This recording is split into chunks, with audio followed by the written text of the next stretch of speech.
उपस्थित धर्म प्रेमी श्रद्धावान जिज्ञासु भाइयों तथा सुशील बहनों, हम लोग हमारे महाराज साहब तो 63 महापुरुष की गाथा आपको सुना रहे हैं। उसी से संबंधित हमारा भी है, नियाणा आने वाला है हमारा भी। तो खास करके आज हमारा कितवा पाप है?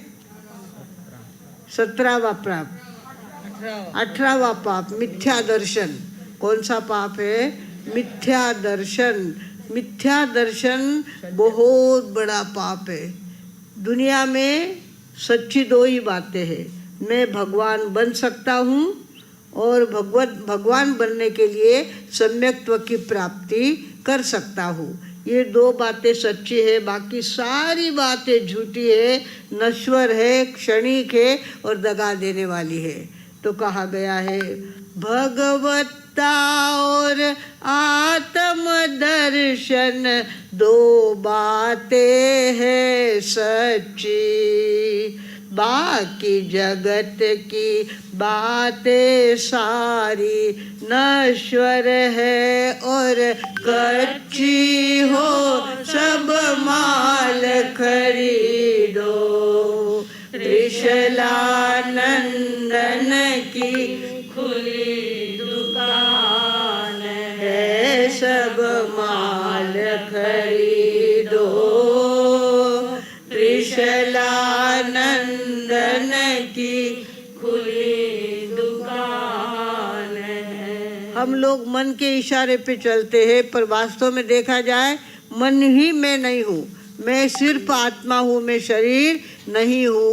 मनोबुद्धि हंकार चित्तानि नाहं, न च श्रोत्र जिह्वे न च घ्राण नेत्रे न च व्योम न तेजो न वायु चिदानंद रूपः शिवोऽहं शिवोऽहं चिदानंद रूपः शिवोऽहं शिवोऽहं। मैं कौन हूँ? चित्त नहीं हूँ, मन नहीं हूँ, ना आँखें हूँ, ना कान हूँ, ना नाक हूँ, ना मुँह हूँ, ना शरीर हूँ। मैं कौन हूँ? चित्त आनंद स्वरूप शिव स्वरूप मैं हूँ। शिव यानी कल्याणकारी शक्ति। कल्याणकारी शक्ति यानी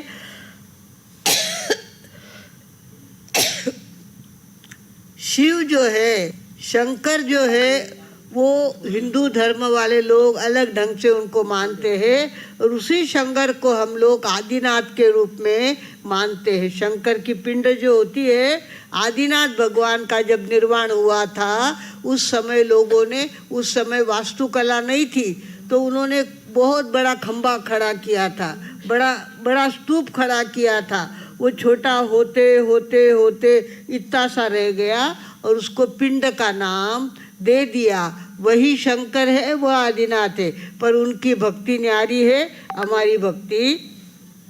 जैन लोग अलग ढंग से आदिनाथ भगवान की पूजा करते हैं और हिंदू लोग अलग ढंग से कहीं बिल्व पत्र आदि आदि से उनकी पूजा करते हैं। भगवानों, बात एक ही है, शंकर और आदिनाथ भगवान बात एक ही है, पर पूजा के पद्धतियाँ अलग अलग हो जाने के कारण हमारे जीवन में आदिनाथ भगवान का स्थान हमने बहुत बड़ा निर्माण किया है और आदिनाथ भगवान को ये लाखों वर्ष हो गए हैं।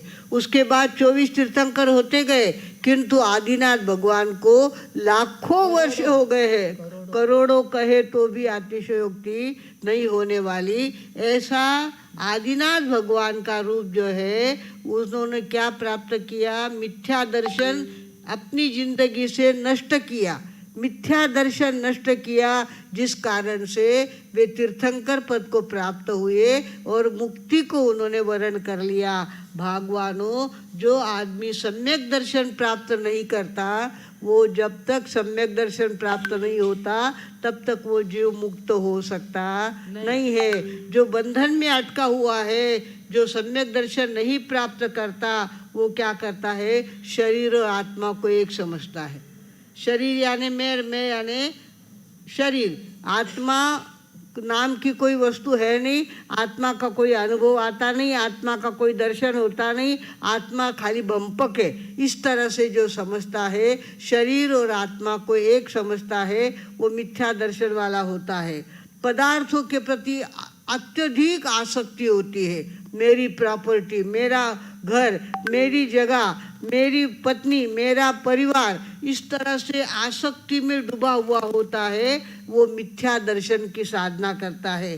तीसरी बात, उसको हिंसक दृश्य अच्छे लगते हैं।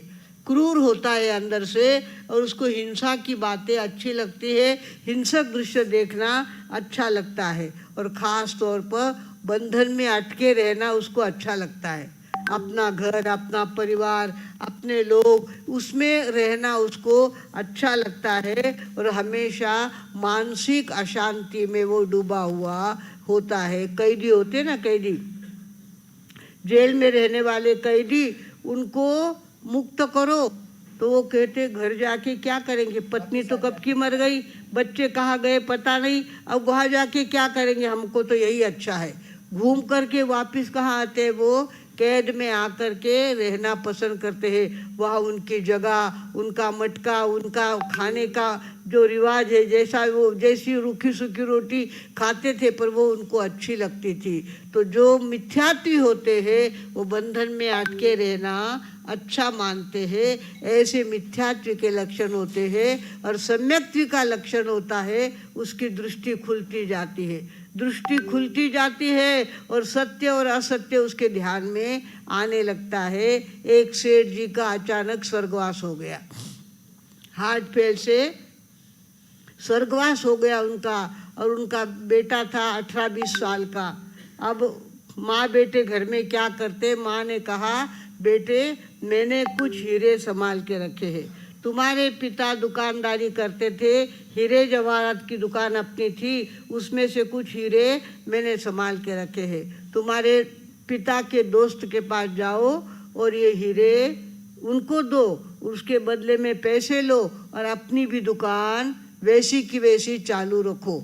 इस तरह से वो गया पिताजी के दोस्त के पास माँ के कहने से और कहा कि ताऊ जी मुझे मेरी माँ ने हीरे दिए हैं, हीरे आप रखो और मुझे दुकान के लिए पैसे दो। ताऊ जी ने हीरे देख लिए सारे और कहा कि बेटा पहले तू मेरे दुकान पे बैठ जा, मेरे दुकान पे बैठ 6 महीने तक और मेरी दुकानदारी कर, उसके बाद अपनी दुकान डालना, अपनी दुकान फिर चालू करना। तेरे पिता को बहुत अनुभव था, तुझे अभी तक अनुभव नहीं है, तू मेरे दुकान पे रह कर के अनुभव ले और उसके बाद अपन आगे का सोचेंगे। उस दुकान पे बैठने लग गया वो, और दुकान पे बैठने के बाद हीरे बताने लग गया, हीरा सच्चा कौन सा होता है, झूठा कौन सा होता है, कांच के टुकड़े क्या होते हैं, हीरा क्या होता है। धीरे धीरे धीरे उसके ध्यान में आने लग गया, धीरे धीरे ध्यान में आने लग गया। उसके पास मेरी माता के पास मैं हीरे की पोटली दी हुई थी, वो मैंने यहाँ रखी है, सेठ जी के पास रखी है। अब मेरे हीरे की मैं कीमत करूँगा और उसके बाद अपनी दुकान डालूँगा। इसके लिए वो सेठ जी को कहने लग गया, सेठ साहब अब मुझे ध्यान में आ गया है सच्चा हीरा किसको कहते हैं और झूठा हीरा किसको कहते हैं, अच्छी तरह से मेरे 6 महीने में ध्यान में आ गया है। अब मेरे हीरे मुझे दो और उसके ऊपर मैं दुकान चालू करूँगा। सेठ साहब ने वो पोटली ऐसी के उसके पास दी। उसने देखा इसमें तो एक भी सच्चा हीरा नहीं है, ये तो सारे कांच के टुकड़े हैं। मेरी माँ ने अज्ञान के वशीभूत होकर के कांच के टुकड़े इकट्ठे किए हैं, ये हीरे है नहीं ताऊ जी, ये हीरे नहीं है, ये कांच के टुकड़े हैं। बेटा उस दिन मैं तुझे कह देता तो तू कहता मेरे पिता गुजर गए हैं, इसके लिए मेरे साथ झूठ बोल रहे हैं, मेरी माँ ने संभाले हुए हीरे हैं, अब तेरी माँ ने संभाले हुए हीरे हैं तो देख ले क्या है। मैंने तो उसी दिन देख लिया था, उसी दिन समझ में आ गया था, किंतु तुझे दुकान पे बैठ करके तेरी दृष्टि खोलना मेरा काम था। अब तेरे ध्यान में आ गई बात, सच्चा हीरा किसको कहते हैं और झूठा हीरा किसको कहते हैं ये ध्यान में आ गया है। अब मैं तुझे अपनी तरफ से रकम दूंगा और तू अपनी दुकान चलाना। मेरे दोस्त का बेटा है, तू मेरा ही बेटा है और मेरे तेरे में कोई फर्क नहीं है। तू अपनी दुकान चालू कर सकता है, पर तेरी दृष्टि में आ गया ना ये कांच के टुकड़े हैं। माँ ने संभाले हुए हीरे थे, पर वो क्या था, कांच का टुकड़ा था। भगवानों ऐसी बात यहाँ हम कर रहे हैं। हीरे जैसी बातें समझते हैं, अपना बेटा हीरे जैसा है, अपना घर हीरे जैसा है, इस तरह समझते हैं। और भगवान ने कहा ये सारा क्या है, दृष्टि का दोष है, दृष्टि का दोष है। और तुझे चाहिए सम्यक दर्शन। कौन सा? मिथ्या दर्शन शल्य। मिथ्या दर्शन बहुत बड़ा पाप है। सच्चे को झूठा समझना और झूठे को सच्चा समझना, ये सबसे बड़ा मिथ्यात्व का पाप है। 18 पाप का राजा कोई होगा तो वो कौन सा है? मिथ्या दर्शन। मिथ्यात्व बहुत बड़ा पाप होता है। एक बाई किसी फंक्शन में गई और वहाँ उसने गले में 9 लखा हार, किसी के गले में 9 लखा हार देखा उसने। ओहो, ऐसा चमक रहा था, इतना सुंदर था। घर आकर उसने अपने पति से कहा मुझे 9 लखा हार लेना है, मुझे 9 लखा हार लेना है। पति कहता भली आदमन, अपने पास इतनी ताकत कहाँ है जो 9 लाख रुपए का हार मैं घर में ला सकूं। पर अब क्या करे, पत्नी का हट्ट था। नारी हट्ट और नारी हट्ट, ये नाड़ी बंद पड़ जाए तो चालू नहीं होती, और नारी एक बार जिद पे चढ़ जाए तो राजी नहीं होती। इस तरह से उसने हट्ट पकड़ लिया कि मुझे तो 9 लखा हार चाहिए, 9 लखा हार चाहिए। रोज वो खाने को बैठता, ये कहती 9 लखा हार लाया कहीं, 9 लखा हार लाया कहीं, 9 लखा हार लाया। रोज पूछता और ये सोचता कि कैसे मैं ला सकता हूँ, 9 लखा हार कहाँ से ला सकता हूँ। एक दिन किसी दुकान पे ऐसा चमकदार हार उसने देखा। ओहो, इतना सुंदर हार। और उसकी कीमत पूछी तो 900 रुपये थी। उसकी कीमत कितनी थी? 900 रुपये का हार था। घर तुरंत लेके आया और अपनी पत्नी को कहा देख तेरे लिए 9 लखा हार लाया हूँ मैं। क्या कहा? तू रोज हट करती थी ना, आज 9 लखा हार तुम्हारे लिए लेके आया हूँ, अच्छी तरह से संभाल के रखना। अब उसने देखा, ओहो क्या सुंदर, क्या सुंदर, इतनी राजी हो गई वो। और कहीं फंक्शन था तो वहाँ पहन के गई। सब लोग देखे मुझे और कहे कि ये हार कहाँ से लाए, ये हार कहाँ से लाए, इस तरह से लोग पूछेंगे। इतनी खुशी खुशी से पहन के गई। घर आई, रसोई को बहुत देर हो रही थी, इसलिए वो हार संभाल के उसने एक बर्तन में रख दिया और काम को लग गई। हार को भूल गई और काम में अटक गई। और वापिस जब उसको याद आई तो हार देखने को गई तो हार तो गायब, कहाँ गया पता नहीं। अब वो जोर जोर से रोने लग गई, मारो हार, मारो हार, मारो हार, कटे गयो। इस तरह से बार बार रो रही थी। और पति वहाँ से आए, उन्होंने कहा क्यों रो रही हो? बोले हार आपने लाया और मैंने गमा के रख दिया, गम गया, वो कहीं नहीं मिल रहा है, अब क्या करूं मैं। अब पति भी उसके साथ रोने लग गया।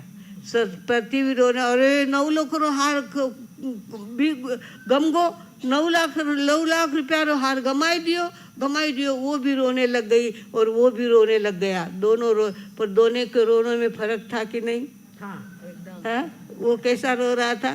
ऊपर से रो रहा था। 900 रुपया गया तो कई मोटी बात हुई, पर वो तो सच्ची रो रही थी। कौन? पत्नी सच्ची रो रही थी। और ये नाटक कर रहा था रोने का, जैसे सच्चा हार था और वो तुमने गुमा दिया है। इस तरह से वो खोटा रो रहा था। भगवानों, सच्चा और झूठे का फर्क लोगों के ध्यान में आता है तो रोने में भी फर्क पड़ जाता है। पति का रोना नकली रोना था और पत्नी का रोना। आप लोग भी क्या करते हो? अपनी प्रॉपर्टी 1 फुट के लिए कोर्ट कचहरी करने जाते हैं। 1 फुट ज़्यादा इधर आ गया, 1 फुट उधर कम चला गया तो कोर्ट कचहरी करते हैं। भाई का गला पकड़ लेता है और देखते देखते दोनों के बीच में हिंसा का वातावरण तैयार हो जाता है। किस कारण से? मिथ्या को सत्य माना, मिथ्या को सत्य माना, इस कारण से वो झगड़े पे तुल जाता है। एक एक फुट जगह के लिए भी वो झगड़ा करने को तैयार हो जाता है। भगवानों, हमारा 18वां पाप कहता है मिथ्या दर्शन। ये दृष्टि तुम्हारी खुलनी चाहिए। दृष्टि कैसे खुलनी चाहिए? 900 को 9 लाख का हार नहीं मानेंगे हम। 900 को 900 का हार 900 का ही समझेंगे और हमारे अंदर से इतना रोना नहीं फूटेगा। तब समझना चाहिए कि हमें सम्यक्त्व प्राप्त हुआ है। सम्यक्त्व प्राप्त करना यानी झूठी पकड़ के रखना, झूठे वस्तु को पकड़ के रखना और ऐसी आसक्ति रखना कि वो हाथ से छूट ना जाए। इस तरह से आसक्ति रखना। भगवानों, कुछ लोग ऐसे होते हैं झूठे को पकड़ के रखते। हम जालना में थे, एक दादी जी बीमार थे। दादी जी बीमार थे और उनका सारा सामान एक कपाट में रखा हुआ था, वहाँ ताला लगाया हुआ था। ताला लगाया हुआ था तो लोगों ने कहा दादी साने क्यों दान करे, गाया वास्ते दान देवे, आपला गणेश नगर वास्ते दान देवे, इस तरह से तुम कहो। तो दादी जी ने क्या किया, उस कपाट के आगे अपने बिछाने लगवा दिए। बिन्नी को बोला आठे मारा बिछाना कर दो, कपाट आगे बिछाना कर दो। मार साहब आया तो मांगी कई मार करूँ के। तो इस तरह से कपाट के आगे बिछाने रख दिए और ताले को कपड़ा लपेट के रख दिया। ताले को कपड़ा लपेट के रख दिया और कहने लगा मार साहब मारा कने कहीं नहीं है, मारा कने कहीं नहीं है। और आप कहेंगे कि गणेश नगर में दान दे दे, सद्गुरुनाथ के लिए कुछ दान दे दे, तो मेरे पास कुछ भी नहीं, सब पड़ा हुआ था दुकान में। तो कपाट में सब पड़ा हुआ था। उसके पास बहुत सारे गहने थे, बहुत सारे मोती थे और सारा कपाट में रखा हुआ था। आखिर दादी साहब मर गए, किंतु उन्होंने अपने हाथ से दान नहीं दिया और अपना कपाट भी खोलने नहीं दिया। बाद में तो लोगों ने खोला ही होगा ना कपाट, नई किताली होगी तो तोड़ के खोला होगा कपाट और सारा धन निकाला ही होगा। किंतु भगवानों, मिथ्यात्व का उदय होता है तो झूठी वस्तु संभालने में भी अपनी बुद्धिमानी वे समझते हैं। भगवानों, हमें चाहिए कि हम सम्यक्त्व की प्राप्ति करना सीखे। समकीत बहुत बड़ी चीज़ है। सत्य को सत्य समझना और झूठ को झूठ समझना, इसका नाम समकीत होता है। और समकीत कहता है एक आत्मा सत्य है, बाकी दुनिया की सारी बातें तकलादी है, सारी बातें झूठी है, कच्ची है और उसमें उनका कोई भरोसा। बहुत फेरे खाते आप तो हो क्या आपने शादी करी, क्या फेरे खाए, थानो मानो 7 जन्म रो सनम समंदरी करे छोड़ने गया ब्याई जी सा पत्तो लाजो नहीं, रोया रोया बैठ गया नीचे। इस तरह से आदमी अब शादी करता है और समझता है अजर अमर हमने काम कर लिया है, और वो काम कैसा होता है भगवानों, कच्चा काम होता है। आदमी का आदमी के ऊपर भरोसा नहीं है, कब उसकी गर्दन नीचे झुक जाएगी, कब उसके प्राण निकल जाएंगे पता नहीं चलता। इसके लिए झूठ को झूठ समझो और सत्य को सत्य समझो। हमें माताजी मार साहब ने ये सत्य समझा था और तभी उन्होंने कहा था बेटा अपना ने ब्यावरा झंझट में पढ़नो नहीं। थारा काका जी ने कह दीजिए कि हमारी सगाई मती कर जो, अपनी सगाई मत कर, बंधन में अटका देंगे तुझे और कहीं न कहीं जाना पड़ेगा। तुझे क्या करना है, तुझे अपने पिताजी को कह देना है कि मेरी सगाई मत करना। माताजी मार साहब इतने सत्य के साधक थे, उनको सारी बातें समझ में आती थी। इतना बड़ा संसार उन्होंने किया, 8 बच्चे उनके थे और उनके घर में पिताजी बहुत कड़क स्वभाव के थे, उनके आगे कुछ चलती नहीं थी, पर कभी झगड़ा नहीं किया उन्होंने और धीरे धीरे धीरे रास्ता निकाला। हमारी भाभी को दूसरा बच्चा होने वाला था और माताजी मारा साहब को एकदम से जाग आ गई कि अपना संसार किया, अब बेटे का संसार करना है क्या? नहीं, खड़े हो गए। इतनी ज़्यादा चाय की आदत थी, चाय छोड़ दी, चप्पल छोड़ दी, कई तंबाकू खाते थे, मुंह में तंबाकू दबाते थे वो छोड़ दिया, सारी सौगंध उस दिन ले ली और कहा कि रोज 1.5 पोरसी करूंगी, स्वाध्याय करूंगी और उसके बाद नवकार्षिका 1.5 पोरसी आने के बाद पारना करूंगी। इस तरह से उन्होंने संकल्प कर लिया और रोज 5 सामायिक करते थे, उसके बाद नीचे आकर के चाय दूध लेते थे। भगवानों, इस तरह से जब सत्य समझ में आ जाता है तो आदमी फटाफट झूठ को छोड़ने के पीछे लग जाता है। इसको कहते हैं सम्यक दर्शन। सम्यक दर्शन जिसको हो जाता है उसका मुक्ति का टिकट निकल ही गया, ऐसा समझो। सत्य को सत्य समझ लिया, फिर झूठ अपने आप हाथ में से फिसलने लगता है, हाथ में से गलने लगता है और वो उसकी पकड़ छूट जाती है। भगवानों, सम्यक दर्शन की साधना बहुत बड़ी साधना होती है और दुनिया में सत्य बातें 2 ही है, एक तो भगवत शक्ति प्राप्त करना और दूसरी बात आत्मा का अनुभव करना। यहाँ आत्मा का अनुभव करेंगे, झूठे की पकड़ छोड़ देंगे और आत्मा को समझने में अपनी शक्ति को लगाएंगे तो देखते देखते हमारे पास भी सम्यक्त्व आने लगेगा। हमारे मधुस्मिता जी महाराज साहब ने एक किताब का अनुवाद किया है, एक किताब का अनुवाद किया है चैतन्य रसाचा प्रवाह। चैतन्य रसाचा प्रवाह व्याख्यान के बाद वे पढ़ते हैं, बहनें सुनने को आती है और वहाँ चैतन्य रसाचा प्रवाह ये किताब पढ़ते हैं जिसके अंदर चैतन्य का रस क्या होता है ये अच्छी तरह से ध्यान में आ जाए तो सम्यक्त्व को अलग से मांगना नहीं पड़ता। सम्यक्त्व अपने आप अंतर में प्रकट होता है और मिथ्यात्व हमारा चले जाता है। भगवानों, हमें भी ये काम करना है। माया के ओ पुजारी, आगे की कुछ खबर है, इस घर के और आगे एक दूसरा भी घर है। इसके माया के ओ पुजारी, आगे की कुछ खबर है, इस घर के और आगे एक दूसरा भी घर है। इस तरह से आगे जाना है हमको। यहाँ रहने वाले हैं नहीं हम, हमारा एक दिन उठावना होने वाला है, एक दिन हमारी मौत होने वाली है और आगे का कहीं न कहीं जन्म हमको लेना है। आगे का जन्म लेते समय हमें सम्यक्त्व प्राप्त होनी चाहिए। मिथ्या बातें सारी हमारी जिंदगी से माइनस होनी चाहिए और हम सम्यक्त्व के पुजारी बने। इस तरह की साधना सभी के मन में भर जाए और वो समकिति हो जाए। समकिति ऐसे नहीं हुआ जाता, हमारी समकित ले लो और तुम्हारी समकित, उन महाराज साहब की समकित मत लो, हमारी समकित लो, ऐसी समकित दी थोड़ी जाती है।